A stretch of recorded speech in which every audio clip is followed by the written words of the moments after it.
it's easy in life to get busy, especially for someone in your position, Blondie. Like, what position is that?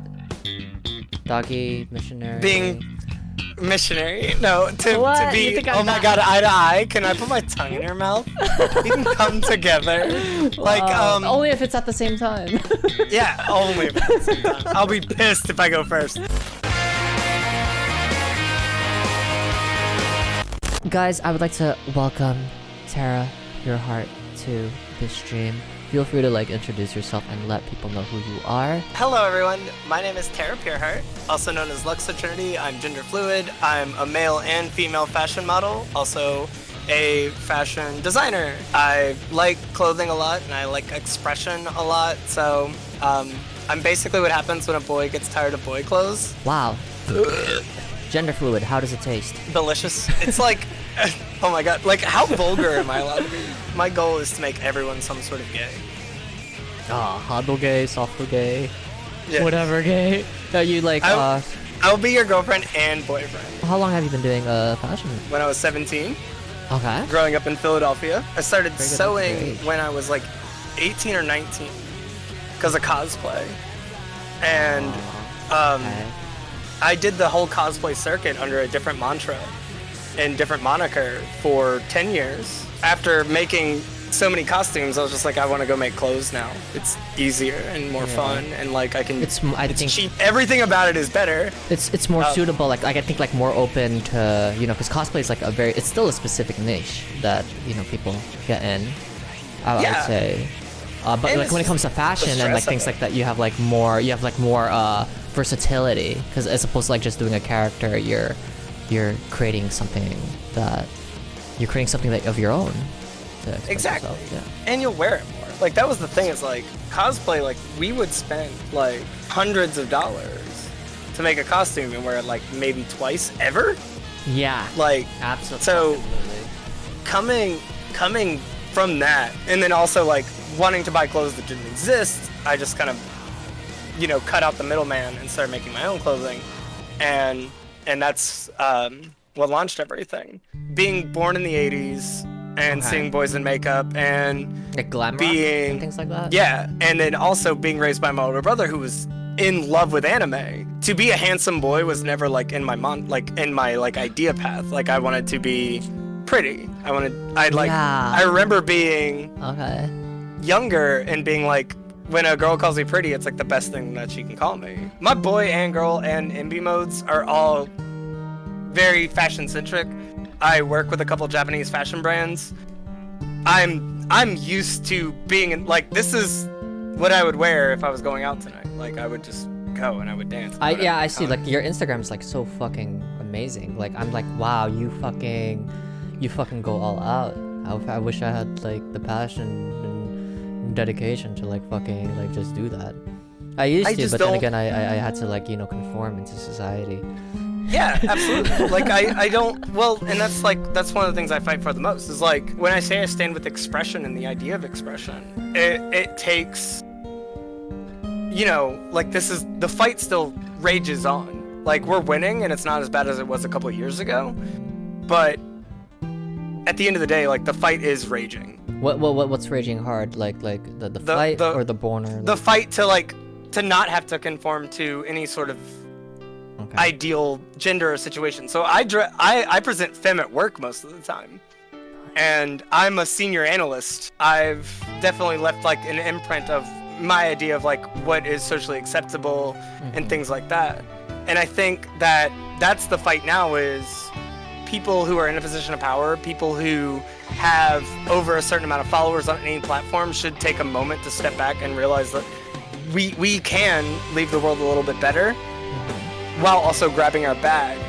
And, Word. All right, yeah. And that's where I am personally is okay, I have this many eyeballs on me.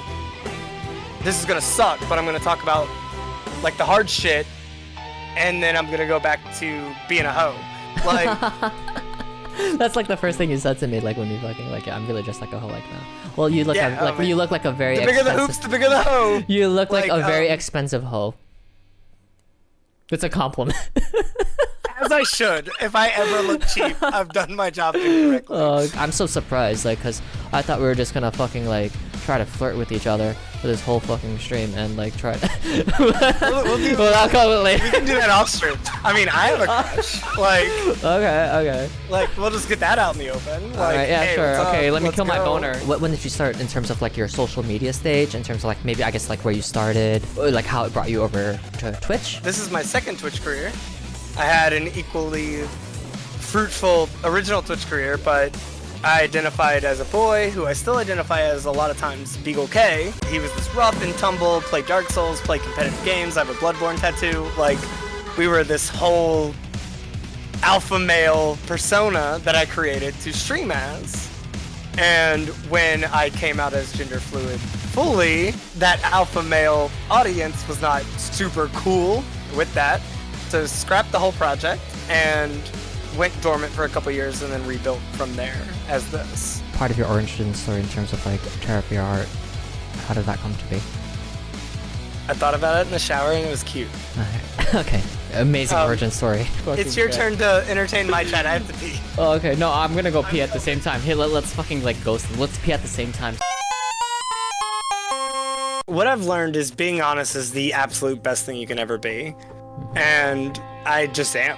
Like, I'm just like, hey, sorry, I was doing XYZ. And if they happen to Fuck feel off. bad about that, Like, then, yeah, if they don't understand, then like, cool, that's on you now. Yeah, I'm Like, you I already did like my set your part. point. Yeah, I feel like that's the thing that I get shot. I feel like I get taken advantage of so easily because I always like try to like cater and empathize with like other people, like try to give them like the benefit of the doubt. You know, that's why I feel like sometimes I don't really cater to like people, like talking to people, because I kind of don't want to disappoint them. But at the end of the day, you know, oh no, you're supposed to be a good person. But then again, at the end of the day, like I feel like these are just like, it's come to a point where like it's just people being manipulative and taking advantage of like my kindness, and it what makes me like a worse person, and I don't want to be a worse person. So. And the thing I've learned is like they don't even know they're doing it. Like, yeah, you're absolutely correct about they don't even know they're doing it, and I feel like what's even worse, like they're unable to like really know that in a lifetime or not, no matter whatever lesson you teach or like whatever you say to them, right? It's relentless, and it just becomes like a fucking headache. I'm telling you, like I feel like when I think about you, like the only thing, like not I shouldn't say the only thing, but like one of the important things that comes to mind is expression.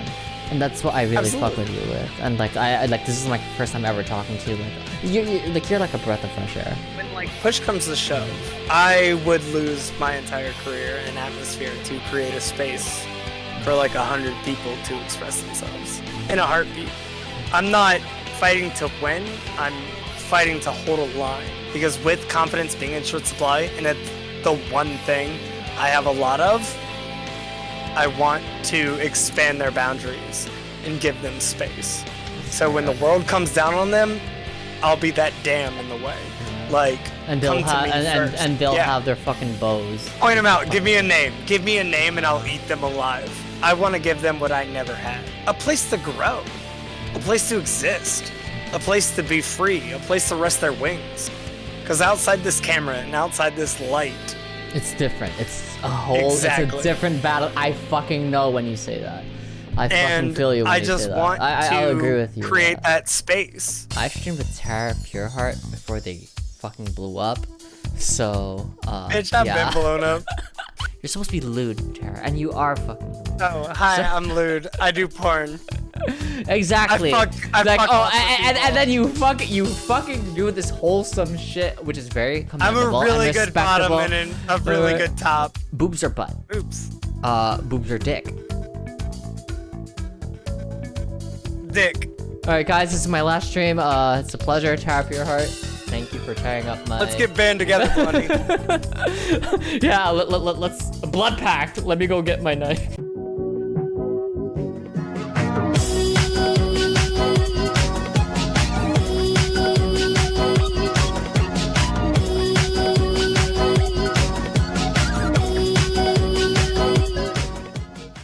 But you should probably text me, not because like I love you or anything.